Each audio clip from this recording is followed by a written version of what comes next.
कांग्रेस एक राजनीतिक दल के साथ एक ऐसी विचारधारा है जिसमें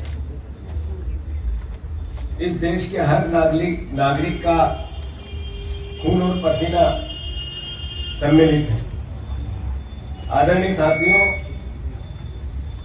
कांग्रेस एक विचारधारा के साथ साथ प्राचीन भारत के मूल भाव और संस्कार को दुनिया के सामने रखती है।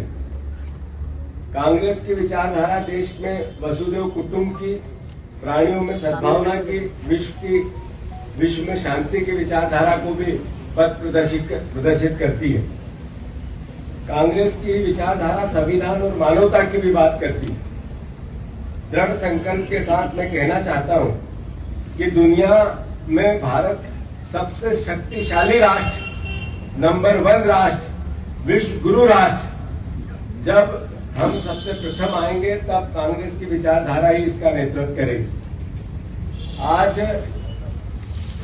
करोड़ों आजादी के वो मतवाले जिन्होंने अपना सब कुछ, अपने प्राणों से लेकर सब कुछ न्यौछावर किया, उनको भी हम अपनी श्रद्धा सुमन के साथ याद करते हैं।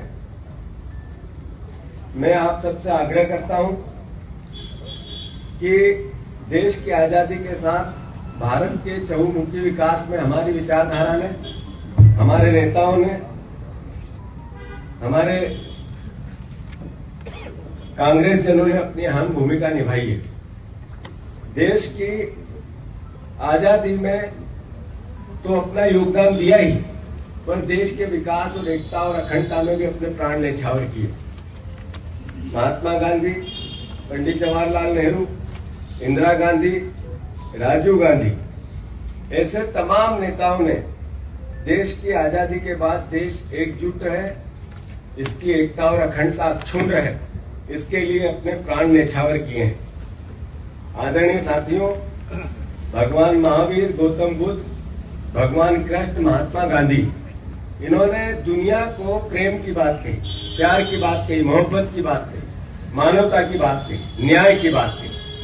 हमारे उसी तरीके से हमारे नेता राहुल गांधी जी ने मोहब्बत, प्रेम और भाईचारे के लिए 4000 किलोमीटर पैदल चलकर प्राचीन भारत के उस भाव को आज की आने वाली भावी पीढ़ी को कैसे अवगत कराएं, इसके लिए प्रयास किया। इंदिरा जी ने दुनिया का भूगोल बदला, बांग्लादेश का निर्माण किया और भारत का मस्तक गर्व से दुनिया में ऊंचा किया। आज देश के सामने फिर बहुत बड़ी चुनौतियां हैं। संविधान बचाना कांग्रेस जनों की सबसे बड़ी अहम भूमिका आपकी और हमारी है। वोट के अधिकार को बचाना, ये कांग्रेस जनों के दृढ़ संकल्प के साथ एक विश्वास से इस लड़ाई को लड़ना हमारी जिम्मेवारी है। स्वायत्त संस्थाओं की स्वायत्तता बनी रहे, इसके लिए कांग्रेस जन अपनी भूमिका कैसे निभाए, इसका भी हम सब मिलकर संकल्प लें। लोकतंत्र का चौथा स्तंभ जर्नलिज्म, लोकतंत्र को मजबूत करने में अपनी भूमिका निभाए, इसके लिए हम देश में वातावरण, प्रदेश में वातावरण तैयार करें, इसके लिए भी कांग्रेस जन तैयार है। देश में भाईचारा कायम रहे, देश में गरीब गरीब होता जा रहा है, अमीर अमीर होता जा रहा है। इस खाई को पाटने में देश कांग्रेस जन की क्या भूमिका हो सकती है? इस सरकार को जगाने के लिए जो आज की है, प्रदेश की और देश की, गरीब गरीब होता जा रहा है, इस लड़ाई को गरीब की लड़ने में हमारी क्या भूमिका हो सके, इसके लिए हम अपनी भूमिका का निर्माण करें।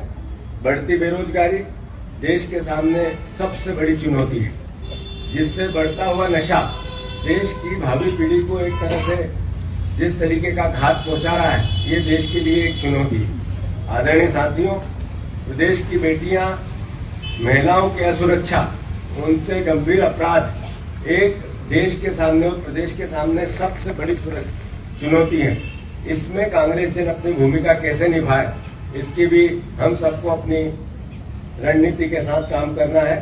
बढ़ता भ्रष्टाचार, बढ़ता कुपोषण, बढ़ती महंगाई, 81 करोड़ लोग अगर राशन ले रहे हैं सरकार का, इसका मतलब है कि 81 करोड़ लोग देश में गरीब हैं। इस सरकार का असली चेहरा बताती है। इन सब कारणों से राहुल गांधी जी ने देश के सामने जातिगत जनगणना की एक अहम बात रखी। जातिगत जनगणना गरीब की पहचान करना और उसके लिए देश का खजाना खुले, इसका प्रयास करना, ये एक तरह से एक नया आयाम जो बाबा साहब अम्बेडकर और संविधान की मूल भावना है, राजनीतिक, आर्थिक और सामाजिक समानता की, उसके लिए मील का पत्थर साबित होगा। हमें गर्व है कि राहुल जी की इस भावना को आज की सरकार ने माना और मजबूर होकर जातिगत जनगणना पर अपनी मोहर लगाई। हम सबको इस भावकों की गरीब की लड़ाई के लिए जातिगत जनगणना की वास्तविकता के साथ जो तेलंगाना मॉडल है उसके अनुसार हो, इसका प्रयास में कांग्रेस जन अपनी भूमिका निभाए, इस सरकार को मजबूर करें। आदरणीय साथियों, मध्य प्रदेश के संदर्भ में भी बहुत चुनौतियां हैं, जिसमें दलितों पर शोषण मध्य प्रदेश की आम धारणा बन गई। जो महिलाओं पर अत्याचार, 21 बहनों का रोज बलात्कार, ये मध्य प्रदेश की इस सरकार के चेहरे को बताती है, इसके काम करने की शैली को बताती है। जहां तक मध्य प्रदेश कुपोषण में देश में नंबर 1 है, सबसे गरीब जिला मध्य प्रदेश का ही है। ये सब बातें इस बात का घोतक है कि आज की जो सरकार है, ये सरकार सिर्फ कमीशन और भ्रष्टाचार में मध्य प्रदेश को एक तरह से लूटने में लगी है। हम सब अपनी इसमें भूमिका निभाएं कि आम जनता को इससे राहत कैसे मिले, विपक्ष की भूमिका हम कैसे निभाएं। सड़क से लेकर सदन तक कांग्रेस पार्टी सक्रिय है, लगातार इस सरकार के चेहरे को बेनकाब कर रही है, इसमें और तेजी आए, इसको लेकर हम सब प्रयास करें।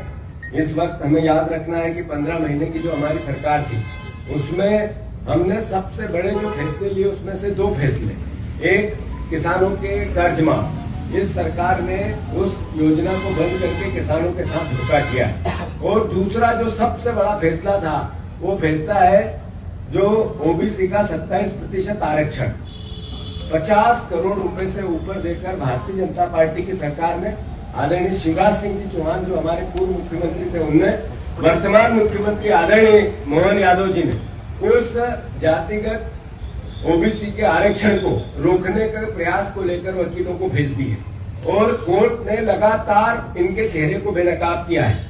ये कांग्रेस जनों के सामने चुनौती है कि हमारा लिया हुआ फैसला, हमारी सरकार का लिया हुआ फैसला, आदरणीय कमलनाथ जी का लिया हुआ फैसला, ओबीसी का 27% आरक्षण, ये सरकार लागू करे। इसके लिए सरकार को घुटने के बल कैसे लेके आए, ये मध्य प्रदेश के लिए आने वाले समय में चुनौती है। मैं फिर से सभी परिवारजनों को, कांग्रेस जनों को इन चुनौतियों से निपटने के लिए हम सब संगठित रहें, हमारा संगठन बड़ा करें। संगठन सृजन का कार्यक्रम प्रदेश भर में कांग्रेस पार्टी ने चालू किया है, जिसमें panchayat Congress committee, ward Congress committee के गठन के साथ जो लड़ाई वोट की चोरी की पूरे देश में राहुल गांधी जी ने चालू की है, ये पंचायत और बूथ पर कांग्रेस जन संगठन सृजन के माध्यम से संगठन को मजबूत करके कैसे लड़े, ये भावना हम सबको संकल्प के साथ लेनी है। भारत का हर नागरिक समानता, समता और धर्मनिरपेक्षता, न्याय के लिए कुर्बानी देने को तैयार है। देश की सीमाओं को अक्षुण्ण रखने वाली हमारी सेना को भी कांग्रेस पार्टी की ओर से मैं नमन करता हूं, जिन्होंने पाकिस्तान के आतंकवादी और शहीदों को आतंकवादियों द्वारा किए गए 26 भारतीयों की हत्या का मुंह तोड़ जवाब दिया और दुनिया के सामने भारत के सामर्थ्य को इसका लोहा मनवाया। लेकिन दुख इस बात का है कि हमारी संप्रभुता की अवहेलना करते हुए किसी और देश के राष्ट्रपति ने युद्ध विराम की घोषणा की और जो भारत के एक एक नागरिक को इस भावना से कि जो युद्ध हुआ है इसमें पाकिस्तान भविष्य में कभी अपना मुंह नहीं उठा सके, इस तरह की लड़ाई लड़ने की सरकार की जो नियत थी, जिसका एक एक नागरिक देश के प्रधानमंत्री के साथ, देश की सेना के साथ, देश की सरकार के साथ हुआ था, उसमें देश उस तरीके से एक तरह से निराशा हाथ लगी है। आज हम ये प्रतिज्ञा लेने का दिन है कि इन सिद्धांतों का पालन करते हुए देश की आजादी और बहुलता को नुकसान पहुंचाने वाले मंसूबों को हम निस्तानाबूद करें, मध्य प्रदेश को विकास और प्रगति के रास्ते पर ले जाने के लिए एकजुट होकर भ्रष्ट और आताताई सरकार को वर्ष 2028 में उखाड़ फेंके।